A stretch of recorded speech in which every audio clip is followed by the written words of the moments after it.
Selamat pagi, salam sejahtera untuk kita semua.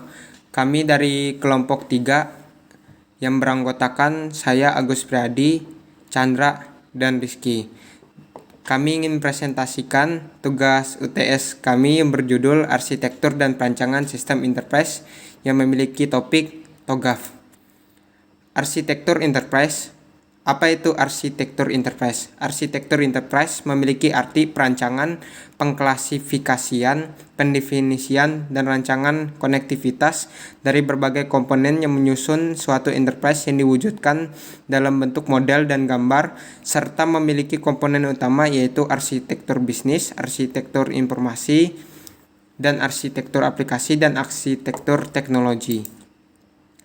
Kegiatan dari sistem enterprise itu kegiatan yang mengorganisasikan data yang dihasilkan oleh organisasi atau bisnis yang dipergunakan untuk mencapai sebuah tujuan dari bisnis atau organisasi tersebut.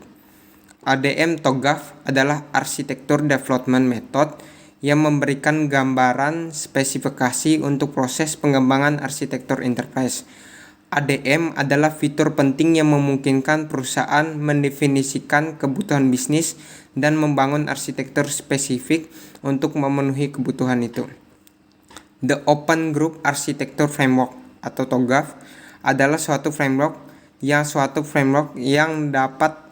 banyak digunakan dalam pengembangan arsitektur. Perusahaan TOGAF menyediakan metode dan tools yang membangun, mengelola, dan implementasikan serta pemeliharaan arsitektur enterprise dan sistem informasi.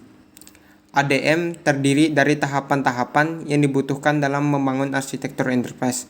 Tahapan-tahapan ADM diperlihatkan pada gambar di bawah ini. Preliminary. Dalam fase ini menjelaskan aktivitas persiapan untuk menentukan ruang lingkup arsitektur TOGAF dan mendefinisikan struktur organisasi dalam perusahaan. Fase ini mencakup aktivitas persiapan untuk menyusun kapabilitas arsitektur, termasuk kostumisasi TOGAF dan mendefinisikan prinsip arsitektur. Tujuan fase ini adalah untuk meyakinkan setiap orang yang terlibat di dalamnya bahwa pendekatan ini untuk mensukseskan proses arsitektur. Arsitektur Vision. Fase ini merupakan fase inisiasi dari siklus pengembangan arsitektur yang mencakup mendefinisikan ruang lingkup, mendefinitifasi stakeholder, penyusunan visi arsitektur, dan pengajuan persetujuan untuk memulai pengembangan arsitektur. Bisnis arsitektur. Fase ini mencakup pengembangan arsitektur bisnis untuk menukang visi arsitektur yang telah disepakati. Pada tahap ini, tools dan metode umum untuk pemodelan seperti Integration Definition dan Unified Modeling Language bisa digunakan untuk model yang diperlukan. Sekian dari presentasi saya, akan dilanjutkan oleh teman saya, Chandra. Baik, kali ini saya akan melanjutkan presentasi dari teman saya tadi, yaitu Agus Priadi.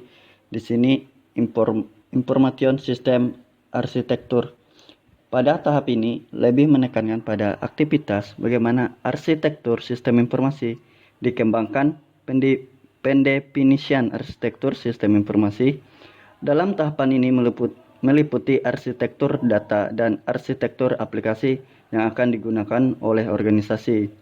Arsitektur data lebih memfokuskan pada bagaimana data digunakan untuk kebutuhan fungsi bisnis, proses, dan layanan.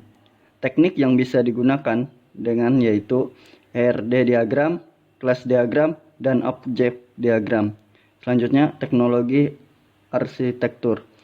Teknologi arsitektur yaitu membangun arsitektur teknologi yang diinginkan dan dimulai dari penentuan jenis kandidat teknologi yang diperlukan dengan menggunakan teknologi portfolio Centalog yang meliputi perangkat lunak dan perangkat keras.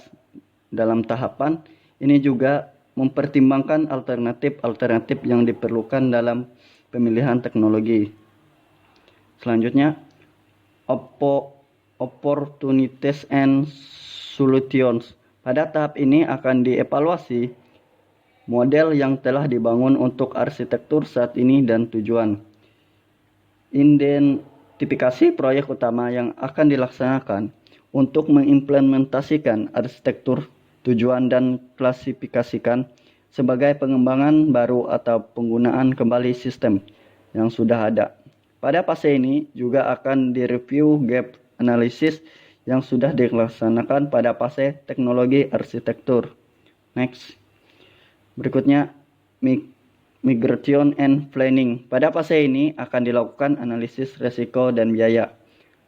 Tujuan dari fase ini adalah untuk memilih proyek implementasi yang bervariasi menjadi urutan prioritas aktivitas mencangkup penafsiran, ketergantungan, biaya manfaat dari proyek migrasi yang bervariasi. Daftar prioritas proyek akan berjalan untuk membentuk dasar dari perencanaan, implementasi detail, dan rencana migrasi.